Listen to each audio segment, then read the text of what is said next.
We're pros. We've done this before. Where's this one? Boom! Did it. We're here. We exist. I'm Connor. This is Doug. Hello. Ben's not here, but we're here. And today we're going to learn Hametsu. Hametsu. Hametsu is formerly Shadow Blades. Yep. So ignore this text. Yeah, if you guys see shadow blades on stuff, that's just relics from the old working name. Written by Doug here. We are documenting the process on our YouTube channel and too close. And we're also going to be playing some games live. You and Tracy played like 3 weeks ago? Yeah. 4 weeks ago? We did a little play test session where we were fighting against a specific boss. Wasn't really a full game, but we are instead, though, going to start from scratch here. Mm-hmm. And it's great because while I know a little bit about a lot of Hametsu. Right.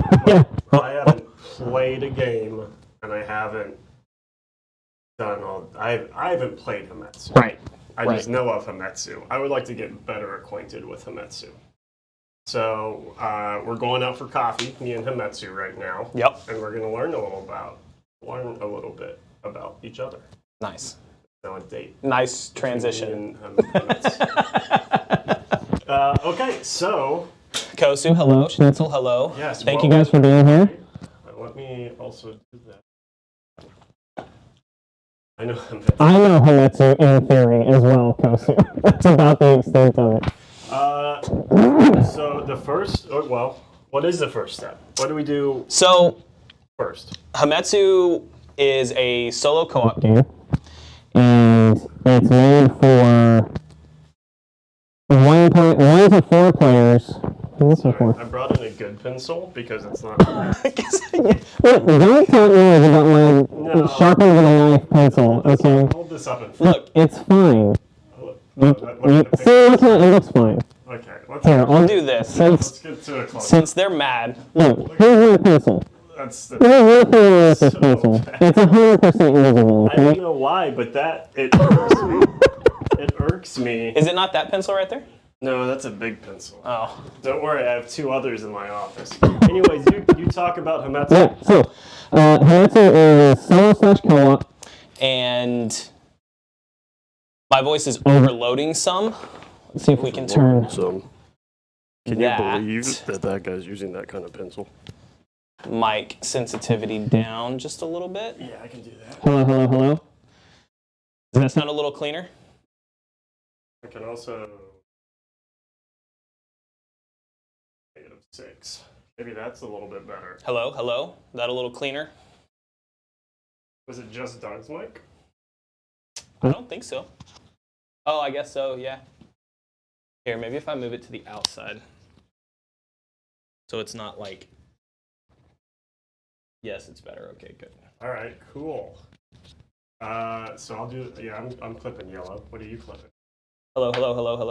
Yeah. You're slightly louder than me. Oh. I think I just talk louder than you. Yeah. Okay, I have now an appropriate pencil. What? There it is. Look at that. Come on. Okay. So it's for 1 to 4 players playing 4 characters. Okay, so if you're playing by yourself, you would play 4 characters. If you're playing with 2 people, you would each play 2, so on and so forth. So first thing we need to do is build some characters. Okay, so it's co-op. You have 1 character, essentially. For me, I'm focusing... I guess I could focus on 2 characters. We could plan 2. 2 and 2. What are there archetypes? If I, for instance, enjoy mages, if I'm a warrior, if I like cleric, like is there that sort of... does it equate to... Yeah, mostly. And that's probably the first thing that you're going to do is figure out what class you want to play. Okay. There's 9 classes in the core book, split into 3 separate schools. Get them out. Oh, man. I can ban them right here on my phone. Okay. Split into 3 separate schools. Like boot. Oh, probably, yeah. Can pin his message. I don't have it on my chat, so you'll have to do it from there. Ban them, get them out. See ya. Ban. Been live for 10 minutes and we got a bot. You've destroyed it. Okay. 9 classes split into 3 schools. The schools are School of Magic, School of Stealth, and School of Strength. Each class gains access to the equipment from that associated school. Okay? From whatever school they're under. The classes that we have are the Onmyoji, which is like a wizard, basic mage type class, super high DPS, very squishy. I like that. We have the Bunraku, which is like a necromancer / puppeteer class. They're kind of battlefield control, raise zombies, control enemies, things like that. I also like that. It's much more control-y rather than DPS. Yeah. We have the Monk, who is like a hybrid cleric type character, or also could be spec'd into DPS. Yeah. They're designed to either use like staff or unarmed, and they're really good at like making a whole lot of attacks. So and those 3 are School of Magic. I'm leaning towards the School of Magic. Okay. What's the School of Stealth? School of Stealth, you have the Shinobi, which is like a more stealthy character. They can be spec'd into DPS because they really like to do critical damage for like getting behind enemies very quickly and efficiently. They can move in and out of combat really easily.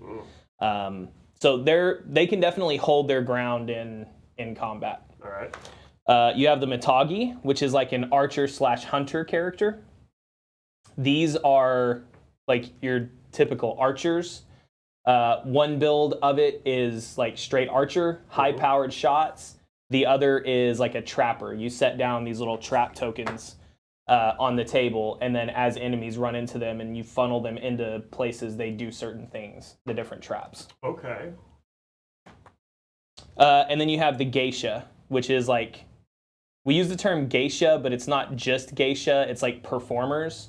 Gotcha. So this would be like your bard type character. They have a lot of spells that are buffs to themselves, buffs to other characters, debuffs for enemies, things like that. All right, and then the School of Strength. School of Strength, we have the Ronin, which is like your typical samurai style character. Okay. He's like an average fighter, very good at, he wants to get in close and fight with people. You have the Gaijin, which is like a European knight, and he is a tank character that wants to be outnumbered in close combat. So he's like an aggro character. He's going to pull enemies' attention to him, and the more enemies he has on him, the better he gets at what he does. Okay. And lastly, we have the Sumo. The Sumo can be built 2 ways, like really spec'd into 2 ways. The first one is with grappling, where the Sumo gets a hold of things and either kills it or throws it. And the second way is like an area denial build, where he places down trap tokens and wants to stay inside them. And while he's inside them, he gains bonuses. Cool. Kind of like a sumo ring. Yeah. All right, as far as weapons and things go, yeah, is there a pretty big list, and are they specific to characters? Like, could I take a wizard and give him a sword for something? 100%. So any weapons go to any characters? Correct. Besides school-specific weapons. All right. So if you took a wizard character, you couldn't take any of the School of Strength special items. What are the special items? Because that may influence my decision. So this is the School of Magic list. Okay.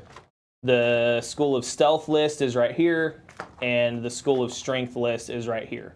So each one of the schools has specific items that kind of play into the archetypes that are in the school, right? So School of Magic is going to have items that will give you like you'd have better mind stat. You'd be able to reroll when you're casting spells. You'll be able to, your spells have a higher range, that kind of stuff. Right. But then there's also these general weapons. This is for anybody in the game. Gotcha. Yeah. And do you have to just have one weapon at a time? You can have 2 weapons equipped. Okay. You can have 1 armor and 5 pieces of equipment. So if all right, cool. Okay. Sumo is one of my favorites. E-money. Sumo is a awesome class. How many models are needed for a game? So your characters, you're only gonna have 4 characters at any given time. You'll play 4 characters. As far as the Oni go, depending on what you roll when you're setting up the game, you could have anywhere between 10 to 20 Oni on the table to begin with. There are things that happen during the game that can pull more Oni onto the table, and then you need a single boss model for the end of the game. All right. I think I have my 2 characters I want to go with. Okay. I want to do the wizard class, whose name I don't remember. Okay, Onmyoji. That one. Yep, Onmyoji. Myoji wizard. Yep. And I want to do a geisha bard as Okay, well. sick. Sick. So we can start with building out the wizard. Okay, so whenever you're creating your character, the first thing you'll do is get the class together. Once you've done the class, you're going to assign your stats. Okay. Okay, so if you look at your sheet here, each character starts with a move value of 6. You can just go ahead and make your moves 6. Your body and resilience are both assigned by your class. So body, you're going to start with 14 points. This is your hit points. All right. Okay, and your resilience is 1. You're not very resilient as a mage. That makes sense. Then mind, melee, and range all start at 3, but you can allocate 3 points into those as you want. So I could make this, if I wanted to do spells, Yeah, but also have a little bit of hand-to-hand combat. Right. Just in case. I could Right. do 5, 4, and 3. correct. All right, divine favor starts at the beginning at 2. If you'd like, divine favor is like a reroll. Okay, you can use these for rerolls during the game. All right. If you'd like, let me say this: the divine favor renews every game. So if you use your 2 divine favor in this game, the next time you play, you'll have your 2 divine favor again. Okay, so essentially you get 2 rerolls per game. Yeah. Okay, you can permanently spend 1 of your divine favor right now to give yourself another stat point. And these mind melee range, if I make a spell attack, if I'm using a mind value, that is the amount of die I roll. Correct. Yeah. So your 5 right now would be, you would roll 5d6 to complete a test. But Right. if I sacrifice divine favor, I could get. You could make that a 6. So you would be exchanging 1 reroll per game to constantly roll 1 extra dice every time you perform a test with that value. I'm going to do that with this. I'm going to do it. I'm going to put my divine favor. I would highly recommend for your Onmyoji, this is just me, they are so powerful with spells, I would just go all out into mind. Oh, okay. All right. But I do want him to chop people up. So. Well, there's a melee spell later on that you can get that's super fun. All right. So 6 mind, 4 melee, 3 There you go. Okay. Yep. Excellent. All right. Once we've done that, we're going to go through and look at your starting abilities. Okay? All right. So every character that you create starts at level 1. Gotcha. On level 1, you get access to 2 different abilities. The way characters level up in the game is every time you survive killing a boss, you gain a level. Gotcha. There's no experience points. There's no keeping track of what you've done. There's none of that. If your character goes into a game and survives when the boss is defeated, you get to level up. Okay. Okay. So right now you start at level 1, so you have access to your 2 starting spells. You can take either one of these, and as you level, you can take anything equal to your level or below. All right. So I could always come back for the other one. Right. So theoretically, it would be possible for you to take at first level Lightning Bolt, at second level take Paralysis, and then at third level take Chain Lightning or take Ethereal Protection, I see. and not take anything from level 2. Yeah. So level 1, Lightning Bolt and Paralysis. Lightning Bolt is going to be your standard DPS. Yep. Paralysis is basically, yeah, like I freeze them in place. Yep. Also seems good. But I want, my Onmyoji is going to be my DPS. So I'm going to go with the lightning bolt. Okay. So range 12 So on your inches. Path of Legend, on 1 here, you'll put lightning bolt. So these represent Your abilities levels that you gain. 1 through 8. Yep, Okay. correct. Okay. 4 for players, 10 to 20 for the Oni, roughly. Yeah. Lightning bolt. Range 12 inches. Mm-hmm. And damage 2.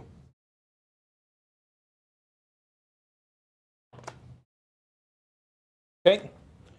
And then we're going to look at your items. So you'll start with every character when you first make them. Starts with 150 gold that you can spend up front to get items and equipment. Gotcha. You're probably not going to be able to get any of these school-specific items as they're pretty expensive, and most of them are like enchanted or magic, or think of these as like artifacts and relics that the school has accumulated. Yeah. And you got to have a little bit of experience before they'll let you take them out into the battlefield. 250 is the lowest, so Yeah. Okay. So we'll start from here, and you can kind of look through these and see if anything strikes your fancy. You also don't have to spend all of this, right? It's possible for you to just keep your 150 gold and save it so that you can save it towards getting one of the higher end items later on. I may just get a Tonto, Okay. just in case. Yeah. There's firearm. All right, now I'm gonna go a Tonto, so I'll buy a Tonto down here. Mm-hmm. Tonto will go right here in weapons. Oh, that makes sense. So its range is base. Means you got to be in base contact with somebody to use it. Damage 1. And its special is that it gives you +1 critical damage. So normally the way critical damage in this game works is if you're behind an opponent, every model has a 180-degree line of sight. If you're outside that 180-degree line of sight and you do a melee attack, you gain +1 damage. So with your Tonto, you would gain +2 damage. Gotcha. Okay. For critical attack. So you'd be hitting at 3 damage, which is really good for a base character. And it's only 25 gold. 25 gold. Yep. So you got 125 left. I'm just gonna hang on that. 125. I think. And if you want to get some armor, since you're kind of squishy, it might be a good idea to do that. You can get some soft armor, which gives you an extra 2 resilience for 50 gold. But I could get a plate armor. You could get plate armor. No, I'll get soft armor. That makes If you more wanted sense. to get the lamellar armor, you could do that, and it would just give you -1 move. So you'd be at 5 move. No, I don't think so. I'm going to go with the plate armor. Drops me down to 75 gold. -1 move. For the cheap one? No, that one doesn't have any negatives. Sorry. It just gives you +2 resilience. My B. Cool. So what I would do is up here on resilience, I would change that to a 3. So that way you know whenever you're playing the game, you can just look at it and be like, oh, that's what my actual stuff is. Yeah. All right, there you go. That's your first character done. To the Geisha Bard. Geisha. Shinobi, Mitagi, Geisha. All right, so your move starts out at 6. Her body is 15, and resilience is 1. All right, same thing. I get 3/3/3 and get to allocate. Correct. Uh, She's going to be doing a lot of casting using mind. yeah. But it is possible for them to do a little bit of melee as well. Yeah. So, So- I'm going to do 3 on the ranged. I'm going to go 5 melee and 4 mind. And then I'm going to spend one of their divine favors. Well, pop that mind up to Nice. 5/5/3, and then my wizard over there. 6/4/3. Perfect. Okay. Okay, I like it. Go ahead and pick your My level 1 ability. Soothing Serenade. Enemies within 8 inches make a test. If they fail, they may not attack during their. That seems nice. Mm-hmm. And if I'm going melee, that would be handy. Static. Ballad of the Blade. It makes an attack and a song action in the same. If they do, then they gain +1 to my melee and ranged until the end of the.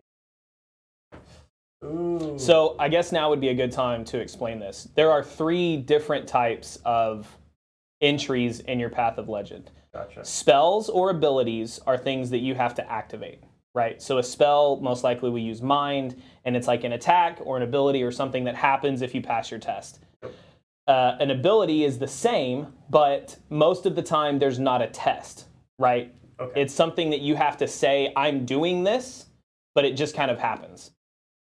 Static is a thing that is always active on the table and normally has trigger words. So it'll say something like, if X, then Y. Gotcha. Right? So a static ability is not something that you need to activate. It's just something that if you perform the things that it requires, it happens. So if I took Ballad of the Blade, then the next activation I'd have 664. Correct. That seems good. But also, so this says Mind 3. That means I would need. You would roll 3 5 successes. dice and have to get 3 successes. I'm going to take the Ballad of the Blade. Okay.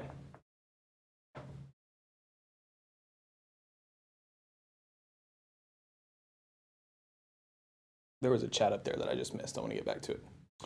I don't have that much space left. Are the mini enemies 10 to 20 the same for a lot of games? They're Oni demons. So, or you can use whatever's in your collection. Like, the game is mostly miniature agnostic. We're going to have a line of miniatures, but you can use whatever. All right, so if Song and Attack. +1. Mm-hmm. Cool. All right. Now I go to my weapon. Okay. Is that correct? Yep. So we'll go back to the general goods list back here. I want a Naginata. Naginata. I don't know if you can afford one. Can you? I can. You can. 150. Yeah. 0 gold. Yep. No armor. Mm-hmm. I'm just going right in. What's the range on that? 2 inches? 2 inches. That's the perk of it, though. Damage is 2 damage. Mm-hmm. So now that I'm thinking about that, if I have no armor, I may want to lull people to sleep. It also might be a better idea to take this later because you don't have a song that you can cast right now. Right. So it might be better to take your other one first turn. I'm gonna take Soothing Serenade. So what I'll probably do, I'll probably swap Ballad of the Blade for one of the level 2 spells. Yeah, that makes So sense. you just choose a song to begin with, and then at level 2 you can choose to take Ballad of the Blades. Yeah, I think I'm gonna still go with the Soothing Serenade. Okay, and that's going to be. If the book ships with standees, it could lower the cost of entry and keep the game small for people who have limited space. Like little card punch outs. Yeah, we'll see. It's something that we've thought about. We're not really sure how all that's going to look yet. We're not even positive if we're going to do like physical miniatures or just STL releases. So that'll be something that we'll just have to deal with as it comes up. Andy, I do like that idea. Really, the bosses are going to be the important minis that you're going to want to have. And listen, truthfully, none of it, the game is not WYSIWYG. It's not what you see is what you get. So if you have like a big monster model that you like, just skin it to whatever boss rules it is that you roll and just use that model. Like, it's fine. The only thing that's been balanced as far as the model goes is the base size. So having the base size be close to uniform is more important than what the actual model is. So Does that bring me up to speed? yeah, that's it for your 2 characters. Here, you want to build 2 more so we have a full team? Yeah, might as well, right? All right, let me look at my little cheat sheet. So we've got a buff character Yep. and we have a DPS We need character. a tank character. We definitely need a tank character. Take the Gaijin.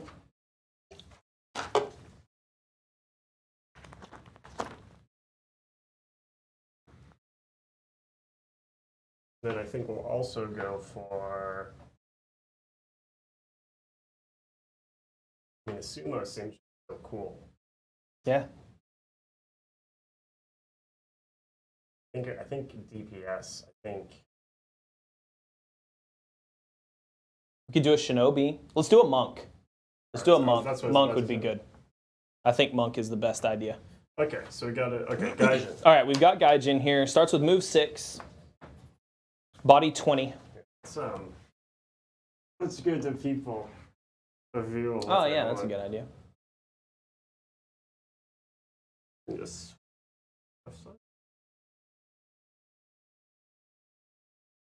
Yeah, that kind of works. all right. Move 6. Yep, body 20. So that's down here. It's like your max HP. Yep, That's so you'll gonna have be 20 of 20. Yep. until I start getting slapped around. The resilience is 3, so he starts with a base resilience of 3. That's good. And divine favors 2. And then he's going to be almost entirely meleeed. Yeah, So For I'm gonna sure. Go 3. yep, I think that's the best play. And giving him some rerolls, leaving his divine favor to have some rerolls later on is probably not a bad idea. I feel like he's going to be in the thick of it, you know? Yeah, he will be for sure, 100%. His rerolls are really good to spend against people trying to attack him. Gotcha. Right, making them re-roll those to make sure they don't hit him too hard. Okay. All right, so now you'll get to pick your level 1 ability. You have improved resilience, which is gain +1 to your resilience stat, or hefty armor. You can take heavy armor with no penalties to movement. Improve resilience. If I'm really in the thick of it, that'd be good. Heavy armor. That's it. 'Cause Heavy armor is gonna- pretty sick. He's going to be like the tank. There's Yeah. no off tank without the tank. Then For sure. All right, so hefty armor. Yep, hefty armor, which will give you no penalties to wearing heavy armor. Yo, Deadface, what's up? Welcome. I'm glad you made it. Nothing. We're just building some characters, man. Yeah, we've Chilling. gone through, made a wizard and a geisha, and now we're building the Gaijin, who's our like tank warrior class. Yep. And giving you guys a little bit more of a Kind of view of zoomed what in the view. thing looks like. Yeah. All right. Can't give him plate armor yet Okay. because you're gonna want him to have a weapon. Yeah. And the other armor is 100. So I could go. What's a tonfa? Tonfa. Yeah. Tonfa is like a nightstick, like a police nightstick. That's a Okay. tonfa. General good. So I could do a wakizashi. I could do a tonfa. I could do a sai, and also get armor. But I have 3 resiliences. I mean, that gives me +3. Okay. 2 times Jason. 1. Sai is +1 resilience while defending. Yeah.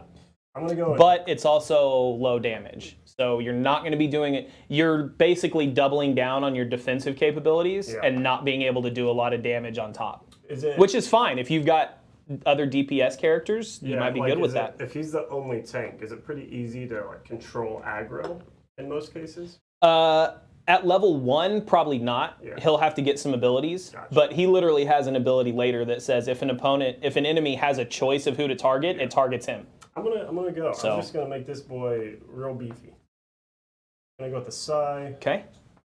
That's base. That's 1 damage and +1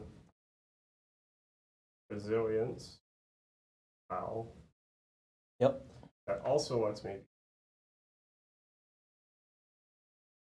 Wait, some armor. Yes, right off the sir. bat. So the Lamellar armor.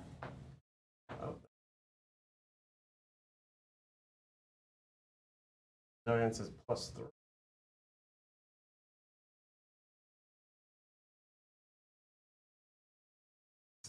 Oh. So up there, that's 3 +3 for that, and then die. Mm-hmm. No penalties with moving, which means that the -1 move is fine because of Yep. my ability. Exactly. So it'd normally be -1 to my moves. Yep. That Doesn't no longer happen. relevant.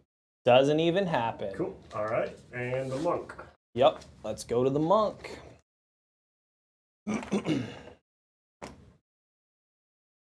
All right. He's going to start at 18 body. Okay. 6-inch move. 18 body. Welcome, babe. 18 move. 18 move. That's a fast boy. He covers the entire table. He's just Naruto. Right? He literally can run from one edge of the table to the other in one turn. Yeah. All right. Move is 6. Mm-hmm. Resilience is 1. Correct. And 2. Mm-hmm. And this guy's going to be pretty melee focused DPS. Yeah. I think. Yep. So I'm going to put him also at 5. Melee 3 for the. You have one more point because you get 3 extra. At, He does have some spells, yeah. So you could potentially give him a 4. This guy doesn't have it. Okay. He's a beat stick. Let's go. This guy knows what he's here for. All right. All right. So we'll go and look at his abilities. Martial prowess. If you make a melee attack and are unarmed, you gain +1 to your melee stat. Okay. So this is like if you plan to spec him to not use weapons, this is an early bonus for that. That's what I'm thinking. Staff expert. If you make a melee attack with a melee weapon that has at least a 2-inch range, you gain +1 damage. So you can kind of spec him into like a staff expert or a hand-to-hand expert. Okay, and a 2-inch range is a Naginata and a bow staff. Yep. Currently. Yep. Did I give him the Naginata? No, not necessarily. I like the idea of the bard singing while also. It's good for the bard as well because she can keep things at a distance. I'm just gonna go unarmed. He's here. Okay. He's here to slap some people around. Cool. So martial prowess will be your level 1. So again, guys, what we were talking about, this right here, your path of legend, each of these represents a level of your character. Right. Going up. Right. And so each level you get to make a choice between what abilities you want to choose. Yep. And right now, characters max out at level 8. We'll potentially have some supplements later that give them like Paragon levels from D&D, but we'll see. +1. It's going to be tough for people. The first person who gets like a legit level 8 character, I'm going to be really impressed because that means you have to kill 8 bosses with a single character. So it's going to be interesting. Okay. And now I don't want any weapons. Okay. So general store. Yep. And look at armor. Yep. And we have some equipment. So it's possible that he may want to carry some of this other random stuff. You can have up to 5 pieces of equipment. Okay. Okay. Oh. Right now we're building a monk. A grappling. I'm going to give him soft armor. Okay. So that'll cost you 50 and give you +2 resilience. I don't know. Soft armor.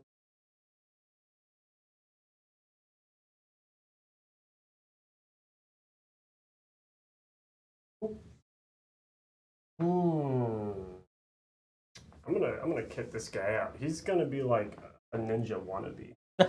Nice. Gonna get the grappling hook. Okay.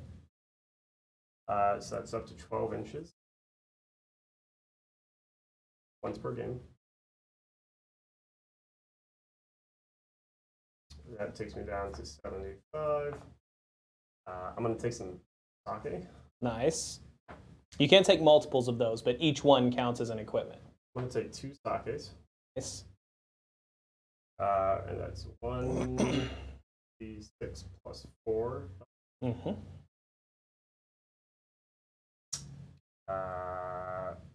That's 10 and 10, so that's 6 by 55. And then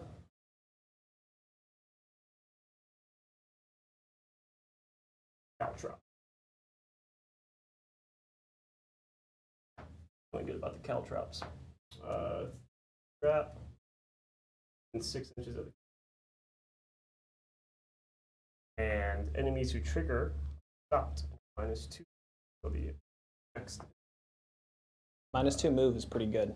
And the caltrops do work on bosses. It's one of the few traps that aren't nerfed by doing it to a boss. Cool. So. Okay, I think there you go. That's the character. That's 4 characters. Just built 4 characters in 40 minutes. All right. So now we need. What if this was our monk? Yeah. If this big guy was He's our sumo. what if he's a monk? Oh, did we build a sumo? We didn't, did we? We didn't. built the gaijin. Yeah, you can use him as your monk. Yes. There it is. Perfect. Okay, well, let me grab some other minis here. Okay. If we were going to set up for our first game, Hello, Benjamin. Welcome. what do we need to do? What do we need to do if we wanted to immediately get to play? Okay, so we would flip on over here to setting up the game.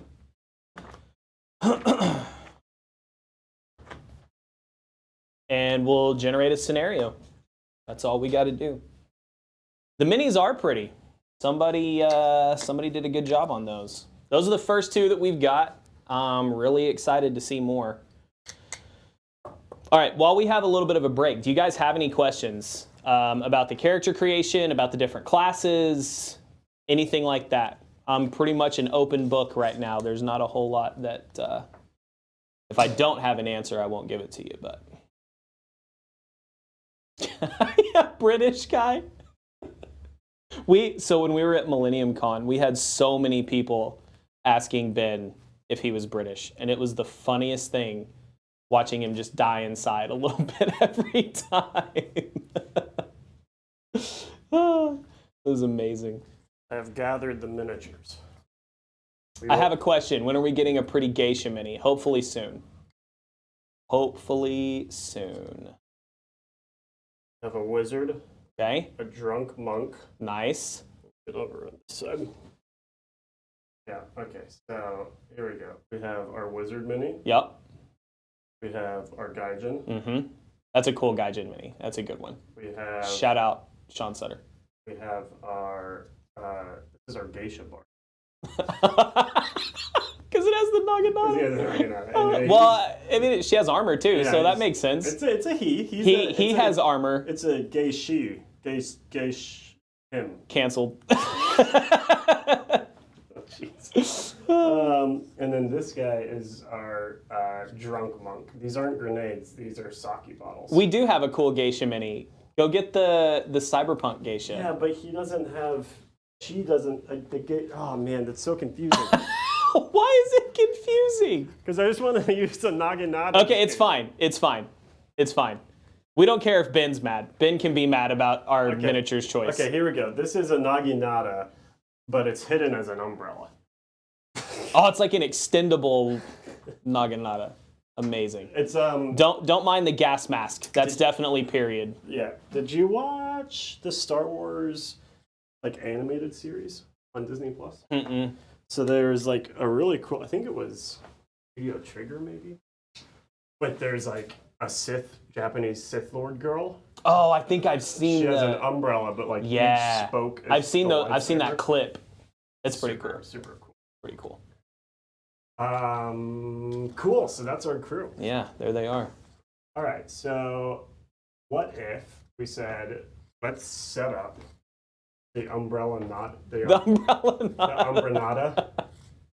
Naginella. That's good. Yeah, E-Money, I really wanted it to have the feel of creating a D&D character, but not be nearly as in-depth. I want you to be able to have your session 0 at the same time you want to play the game. Yeah. So if you had 4 people all creating a character at the same time, it would have taken us 10 minutes. Yeah. And then we'd be playing. Yeah. So. How Okay, do so. we play? Do you want to go over the structure of the game, or do you want to go over setting up the table and getting all that stuff figured out? Which one should I do? Which one comes first in the rulebook? Setting up your scenario. Okay, let's do that. Okay. So we'll roll some d6. This is for the random scenario generation in the rule book. Right now, everything is randomly generated. So when you sit down, it's going to play different every time. I'm hoping to have a single player / co-op campaign in the first rule book, but we'll see if that happens. So setting up a scenario, first thing we're going to do, there's 5 things that we have to figure out: setting, situation, scaling, enemies, and opportunities. So roll a d6 and we'll figure out what setting we're going to get. 2, we're going to play on a mountain. Rocky passes and deep gorges trace the edge of the mountains. So we would place rocky outcrops and stone ledges so that the board has different elevations and feels difficult to traverse. Okay. So we're not going to do that because we don't have all of that stuff is in. That's true. In the other area. But we could do that if we wanted to. Yeah. So that's what we would do. Okay. And this also tells you how many hiding spots and lootables to put on the map. Okay. So depending on where you're playing, you're going to have more or less of those. Okay. Next. Next is going to be situations. So roll a d6. 5. 5. Murders. Bodies are turning up at an alarming rate. The reports lead to here. So this tells us how many clue tokens we're going to place. Okay. And how we're going to place them. And the clue tokens will turn into The boss, demons. potentially. Oh, okay. So for this one, we would place 1 clue token on each corner and then 1 clue token at the center of each board edge. So the clue tokens are going to line the entire table. All right. Okay. And we would have, 8 clue tokens on the table. Yep. Okay. And this also tells you how your characters are going to deploy. So we would deploy our characters within 6 inches of the center of the table. Gotcha. So we'll start in the middle and we're going to fan out and look around. All right, roll another d6. We're going to figure out what enemies are on the table. 2 as well. Okay, a small patrol of Oni wanders through this area. Perhaps they're looking for something. We would place 10 lesser Oni and 2 Oni. Place all the Oni within 4 inches of one board edge and all within 1 inches of another Oni. All of the Oni will wander as they seem to be searching for something. So this tells you what's going to be on the map, how to place them, and how they're going to be acting during your stealth, the first part of the game. I'm writing down these because I think our next game actually. We'll just do this. Yeah, cool. Okay. So under activity here, it says what their starting behaviors are. Okay.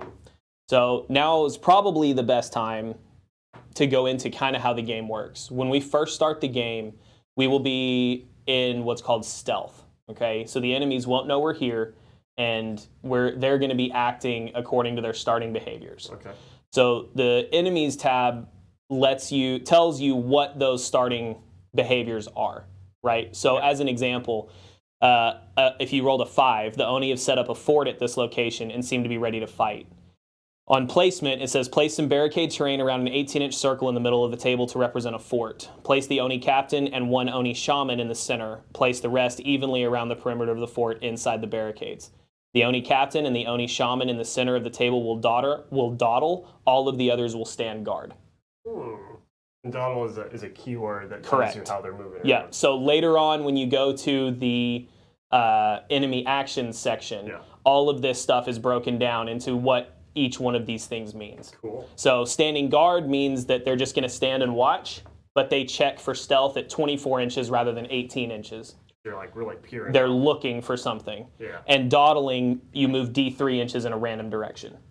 Okay. So you don't know where they're going to go, but they're just going to kind of mill around in the same area that they're in. Yeah. But their facing will change every time. What did we get by rolling a 2? So we got 10 lesser Oni and 2 Oni. Yeah.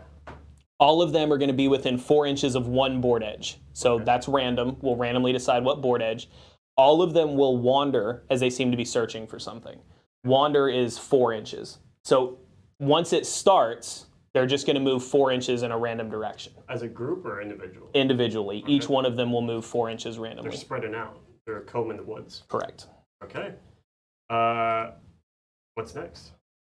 We'll see. I don't know if we're going to do resin minis or not yet. That's just going to be a decision that we make once we're closer to that point. You guys may have seen. Crook, what's up, buddy? We released a ton of printed on demand. Oh, we did. Just now. Yes. Ben, if you're in chat or someone else, if you want to drop a link to that stuff. Our print on demand has gone pretty well. Yeah, it's been pretty popular. People like it, and the production hasn't been too bad for us. It seems like it's maybe viable. Yep. So perhaps there's a little bit of perhaps there's a hybrid option there. Yeah, it's possible that we just release stuff as print on demand. Yeah. We'll see, as STL/print on demand. Yeah, if the demand is too high, then we can't print that fast. No, So, but then makes it worth it to cast resin. Yeah. So it's one of those things we're not sure. Yeah, it's tough. We have too many options today's. So after the enemies section, it actually lists the enemy profiles. So these are like what the enemy profiles look like. Okay. And each one of the enemies has a specific scaling. This scaling is set to the total level count of all of the heroes that are playing. So at the first mission, it'd be 4. So we'd be playing this first stat line. And you can see as we level up, the enemies get harder. Ooh. Right? So they always remain a challenge. Now, what if a character dies? So, is there death? Oh yeah, the 100% there's death. It works like in most kind of skirmish style games where if you are brought to 0 body points during a game, you're removed from the table. Mm-hmm. At the end of the game, you'll roll on a table to see what actually happens to you. Yeah. Okay. The table, everything in this game works on a d6. You won't roll anything but d6s with this game. Okay. If you end the game with less than half of your starting body points, you roll on the table. 1 through 4 are temporary debuffs that just count towards the next game. Okay. So you'd be like -1 move for the next game, -1 melee for the next game, whatever. 5 and 6 are permanent debuffs. 7 and 8 are permanent debuffs, and a 9 is death. So you'll roll a d6 if you're less than half. If you're dead, if you're removed from play, you'll roll it at +3. Okay. So it's impossible to die if you're at less than half, but you will have damage. Right. And then if you... Potentially. If you roll a 1, nothing happens. Right. If you roll a d6 after you die, you have 1 in 6 chance of just... Yep. Okay. And then what happens? Do you put in a new character? Yep. You would just start a new character. 1? Yeah. And so then the enemy profiles would... Let's say we played...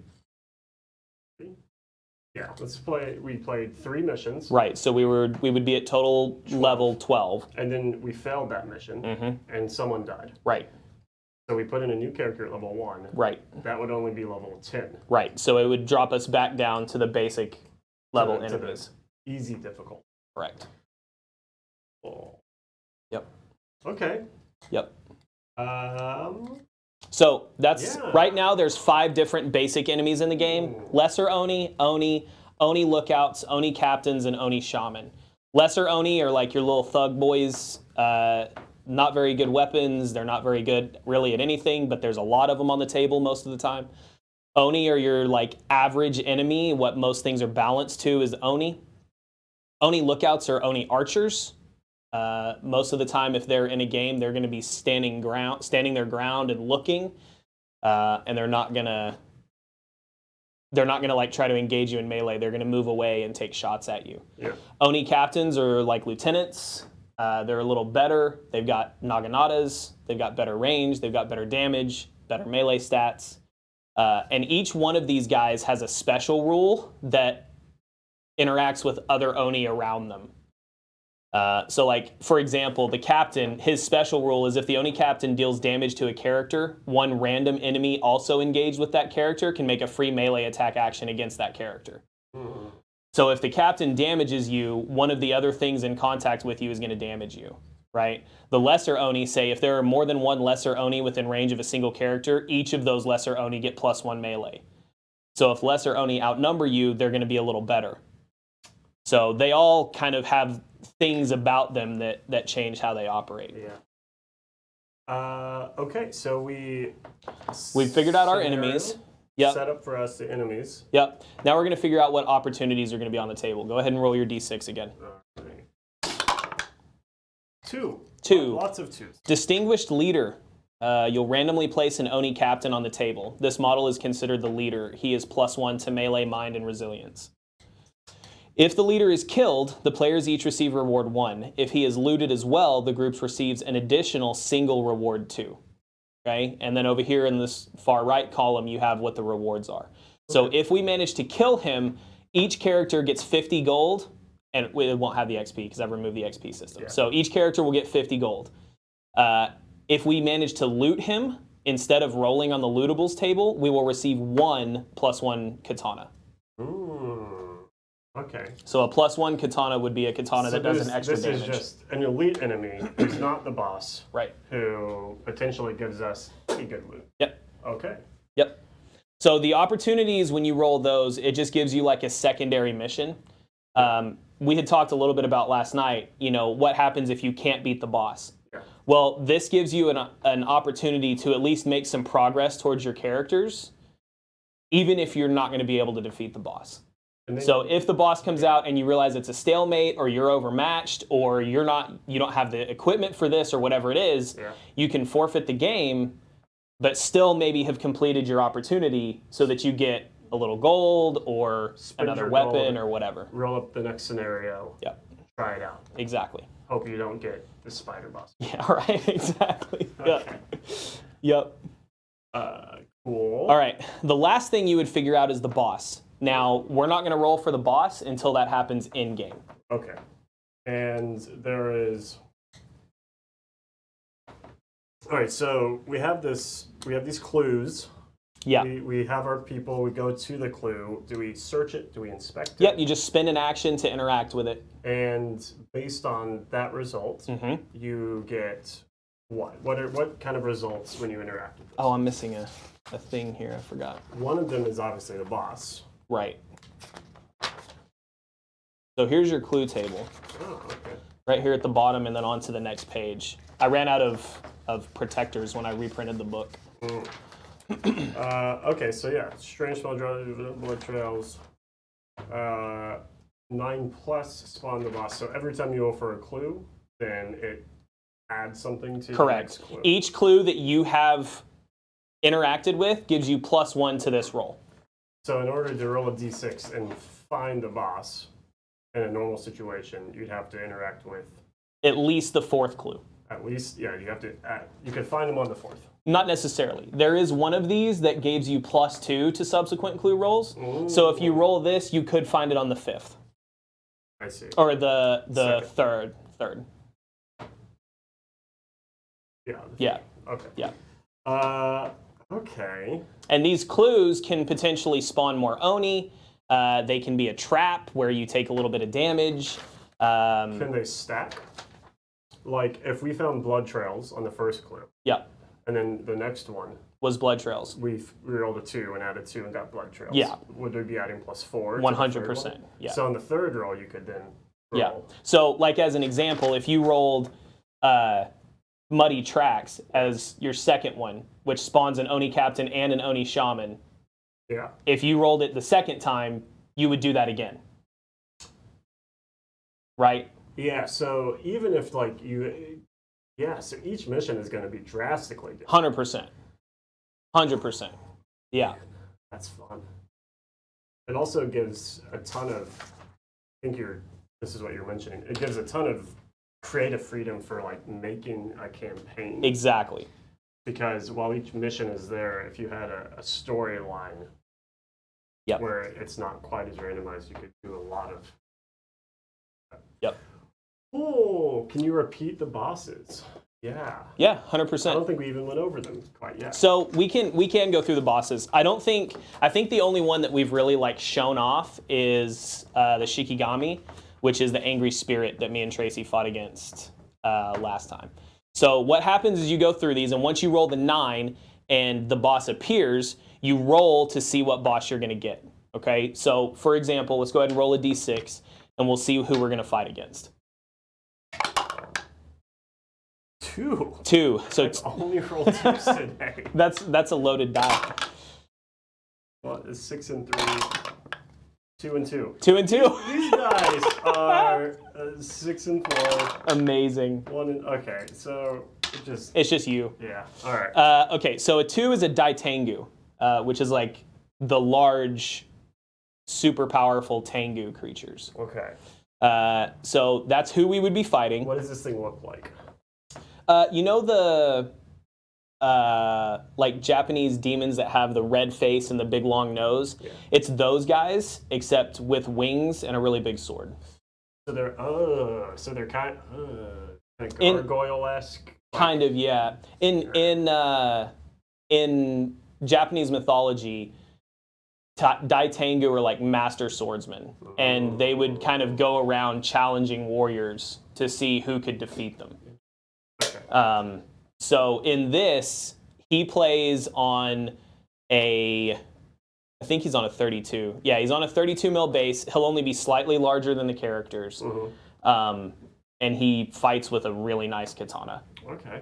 So once we know what we're going to fight, we're going to see how it comes into the table. So go ahead and roll a d6. It's going to be a 2. Oh, it's a 3. 3, it's watching us. Place the boss in the middle of a random table edge. So that's how it would come onto the table. So then we would say, okay, so I mean, we could just roll till we got 1, 2, 3, 4, a 1. That was edge 1. Yep. Boom, right in the middle. Exactly. And then the bosses each then would have their personalities, how they track people. Right. So since we're talking about the Daitengu, I'll read the little bit of flavor text. The largest and most clever of the Tengu, the Daitengu used to inhabit the mountains and forests. Since the cataclysm, they linger near villages and cities, waiting for a suitable challenger. Masters with the sword, capable of harnessing the elements. So. Shooting fireballs at them? No. Wizard swordsman. So they, just like the normal enemies, have 3 separate stat lines. So, okay, so each boss also scales to the player's Correct. level. Yep. He has a specific equipment, which is the Sword of the Wind. It's 2 range, damage 4/6/8. So this is scaling with whatever difficulty tier you're in, right? Okay. So if you're in the second one, you're going to use his second damage stat. Yeah. Okay. Enemies dealt damage by this blade are immediately pushed away until they are 2 inches away from the Daitengu. If they cannot be pushed away, they take an additional 4 damage. Okay? Okay. So he wants to keep people at a distance. Yeah. Right? For his actions, Daitengu will make move actions until they are within effective range of the nearest character. Okay. So each turn, he's going to get in close combat. He will make move actions until he is in contact. Yeah. Then they will make melee attack actions. If the Daitengu is ever engaged by more than one character, he takes a free move action to become engaged with only a single enemy. Okay. So you can't outnumber him. Right. And he has a special. His special rule is counterattack. If the Daitengu ever defends against an enemy attack, which means he rolls more successes than you roll during your attack, that character immediately takes 3 damage. So, okay, there's a lot there with that one character. Correct. One thing to note is when the boss shows up, all of the other Oni, regardless of if they're fighting or engaged or not engaged, run to the nearest table. Correct. They will spend all of their actions moving to the nearest table edge. Because they don't want to tussle with the Daitengu. No, they don't. They don't want anything to do with them.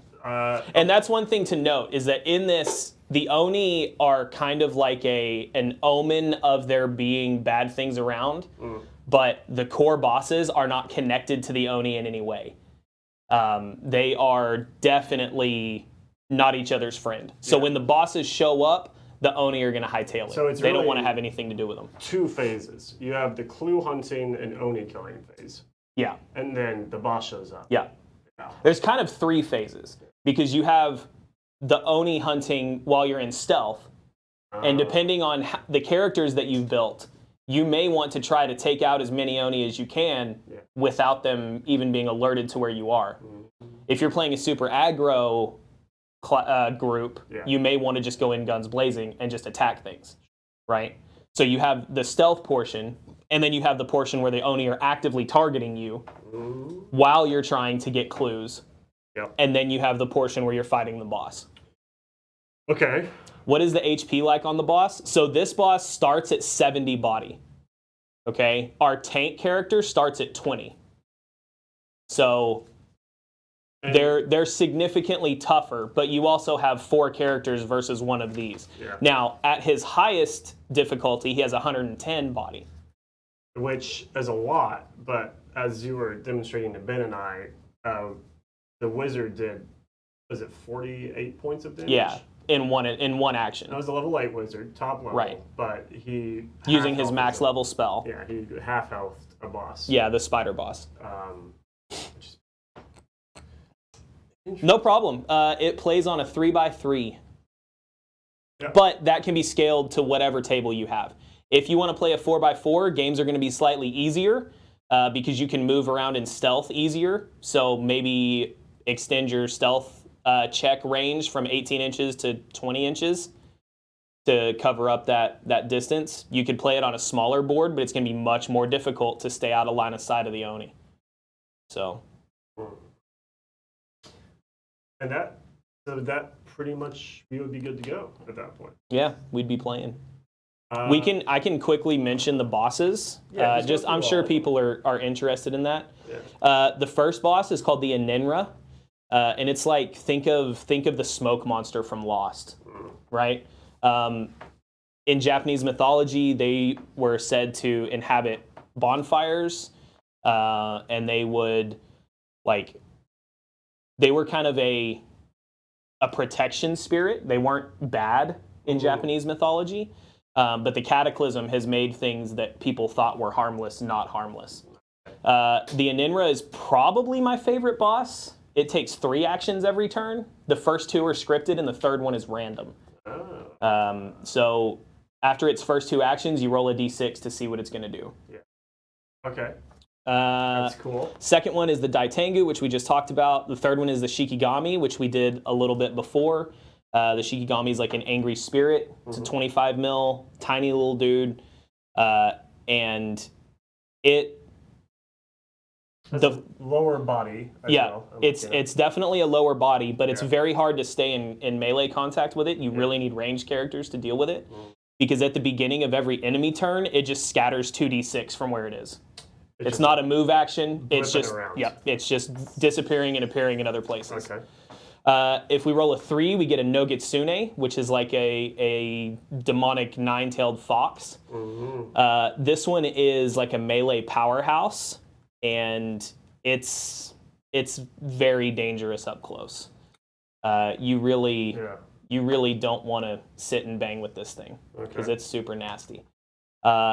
The Nogitsune is kind of the most generic boss. It's just like a big beefy creature.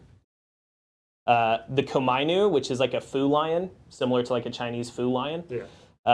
This is big creature, but it's a little slower and a lot tougher, a lot harder to hit because of its resilience. Does it have the highest body? Yes, it has the highest body and the highest resilience, but it doesn't make as many actions. Okay. So it's a little slower, but it's pretty chunky. Yeah. And the last one is the Agumo, which is the giant spider. This is tied for my other favorite boss. I love the spider. The spider wants to get in close combat with people, get a hold of them, and then carry them away. Game of cat and mouse. While it chews on them. Gross. Yep, super gross. I don't like that one at all. That's my least favorite boss. That's my least favorite. All right. Yeah, so that's it. We created the characters. We rolled up our game. We could have set it up. We could have gotten in and probably been quite a few rounds in.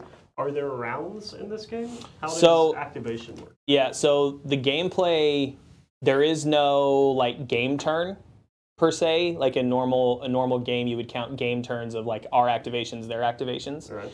It's just a rotating cycle of player turn, then enemy turn. Okay. Then player turn, then enemy turn. Can players activate in any order? Yes. Okay. Yep. Player activation is chosen every time. There's no rolling initiative. There's no anything like that. The players get to decide at the beginning of the player turn how they activate. Now, during the enemy turn, it's scripted how the enemies activate and in what order. Okay. But if there's ever a tie or if there's ever an inconsistency about what should happen first, and this is mentioned in the book under order of operations. If it's ever unclear about what should happen first, the players choose. Okay. So it goes back and forth at the end of each phase. So let's say we go to player turn. We each get 2 actions. We get to make 2 of whatever the actions are. So I can make 2 move actions. I can make a move and attack, 2 attacks, abilities, spells from my character sheet, whatever they are. Once all of the characters have gone, we check for stealth. Okay? Gotcha. So at the end of the player turn, we check for stealth. What we're looking for is if there are any player characters within 18 inches in line of sight of Oni, and if there are any Oni that have been made aware during the player turn. Okay? If an Oni can see us, they gain aware, right? Which will just be like a token you set next to it. This creature's aware. Once we go into enemy turn, aware enemies act first, always. And the first action is going to be to raise the alarm. Mm-hmm. All right? Let everyone else know. Correct. If there are no aware enemies, you activate enemies by closest to characters to furthest from characters. Okay. And then they will act, if we're still in stealth, they'll act according to their starting behaviors. Right? So they'll dawdle or they'll walk around or whatever it is that they're going to do. Yeah. At the end of the enemy turn, we check for stealth again. So they could have wandered in and then seen you, right? But the cool thing about it is they just gain an aware token, and then it becomes player turn. So you can kill them off. You may have a chance to deal with them before they actually raise the alarm, but you get one activation to do it, because at the beginning of the next enemy turn, they will activate first and raise the alarm. Once they've raised the alarm, they act according to their profiles. Exclamation mark. Yeah, the Metal Gear Solid exclamation mark. Cool. Well, I think that's what I wanted to do today. Yeah, it's a pretty solid overview of the game. It sets us up next week. I think we're going to plan on streaming, potentially with a special guest. Yeah, that would be great. I would love to do that. Oh, we need to order more. How many? We only have 3, right? Did it come with 3 or 4? 2. I guess we could wire someone in off mic. We could. All right. How much terrain are you looking at to run a game of Hametsu? How do you envision table setups? Well, we could go through the setups real quick. I'm going to grab a piece of terrain while you're doing it. Yeah, do that. It's not super specific, okay? Now, I do mention in the beginning of the book, if you're like me, I want to have all my stuff set up before... Which one of these cameras do I need? Hello? Hello? Nope. I guess that camera doesn't exist. Is there not one with just us in the center? Yeah, it's on the second row. Second row? Hey, there it is.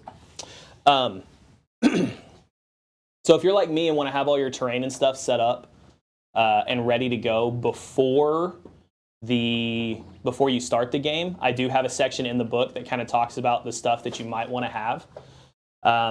But really, you can set up the tables as dense or as sparse as you want.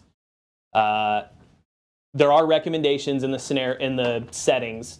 So right now in the core book, we have forest, which is like mostly trees and vegetation, maybe a building or two. We have the mountain, which is like a lot of rocky outcroppings, gorges, things like that. We have a village, which would be like this, maybe in one more small building. We have the city, which is a large, put that right in front of me. Yeah. Which would be like a very populated, lots of line of sight breaking, things like that. We have plains, which is going to be very little terrain. It's going to be mostly open. It's going to be very difficult to stay out of line of sight. And we have the cave. Now, cave may get cut. I'm not sure yet. I love the idea of playing inside a cave. But we have to figure out a good way to give you guys cave terrain that works. And if we can't figure an efficient way to do that, then we're not going to do it. It'll be changed into something else. So this building is... It does have a playable interior, yes. This building is a current offering, a small Japanese house. Yep. This is Doug's rendition on a house as well, which it has a cool surprise. We won't go into that, but it's... Yeah, it's not on this one, it's on the other I one. do want to show off... Did I just snap off? One of these little dudes on the front. Oh, okay. It's fine. I do want to show off Oh, yeah, grab that camera. this little thing.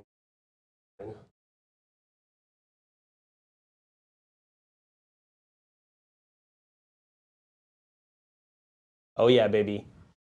Doug Oh, yeah, baby. has invented little sliding doors. And what's so incredible about this, I got to geek out about it for a second since Please we're talking do. about it. What's incredible about it is it fits in 1 MDF thick. Oh, yeah, that one is just... So that's a single piece of MDF and 2 pieces of card. So that's literally all the thicker the wall is.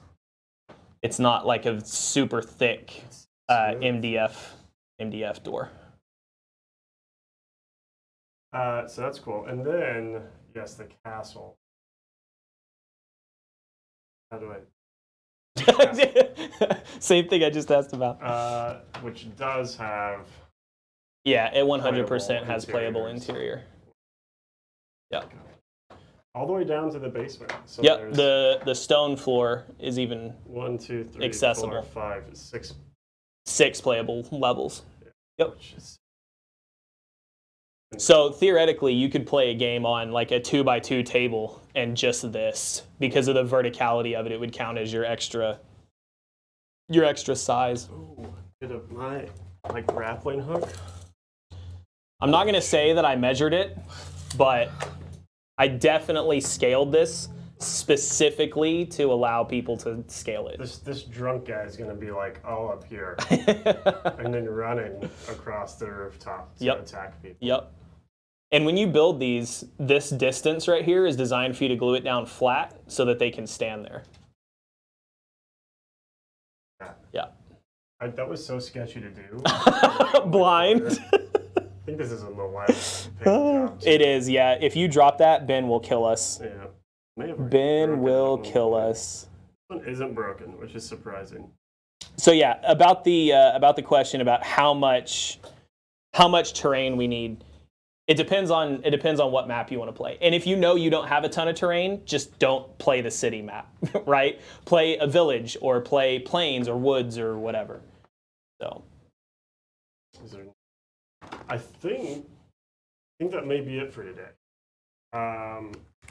Unless you have anything else. No, do you guys have any other questions? Yeah. Anything you're wondering about that I can enlighten you on? We're gonna get into this next week. We're going to have a special guest.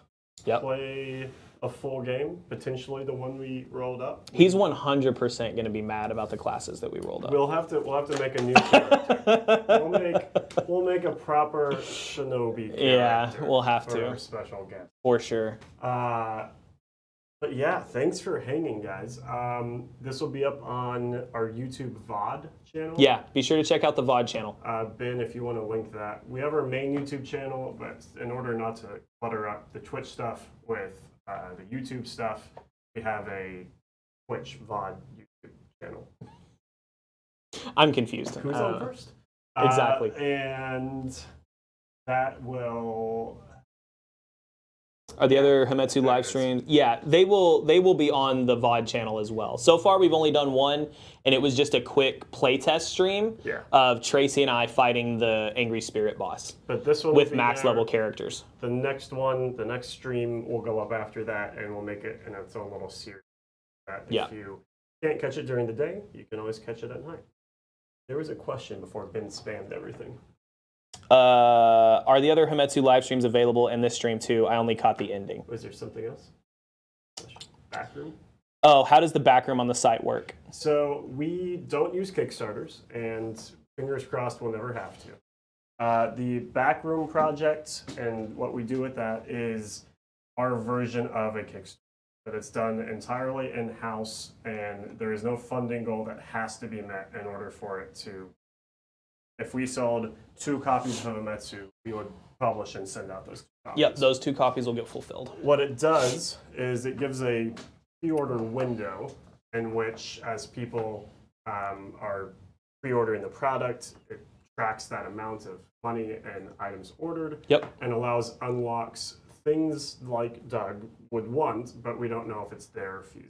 Exactly. You mentioned there's currently 9 character classes. Yep. You mentioned things like Paragon levels, all that stuff. I've got multiple character classes, extra bosses, the campaign. Like, there's a lot of stuff I would love to put in the book. Yeah. We just don't know. We just don't know if the interest is there or not. Exactly. So we're focusing our efforts. We have all that stuff on the back burner. And if it takes off during the event and people are unlocking things, and we'll have the goals listed out, just like starter, then it's like, oh, the interest is there. So let's get to it. Yep. We have a lot of Yafsika books out there, almost ready for delivery. We do. We're waiting on the miniatures, and we got the... Yeah, we do have the cards. We could show those. We haven't shown those yet. Yeah, I think they're sitting right out here on the table. So we got the cards in. We're so close to pulling the trigger and actually shipping all that out the door. And then we'll be caught up on all our backrooms. depending on if we decide to do a hardcover book or soft cover. The fulfillment dates are a little bit different. Okay. Show it now. The black side.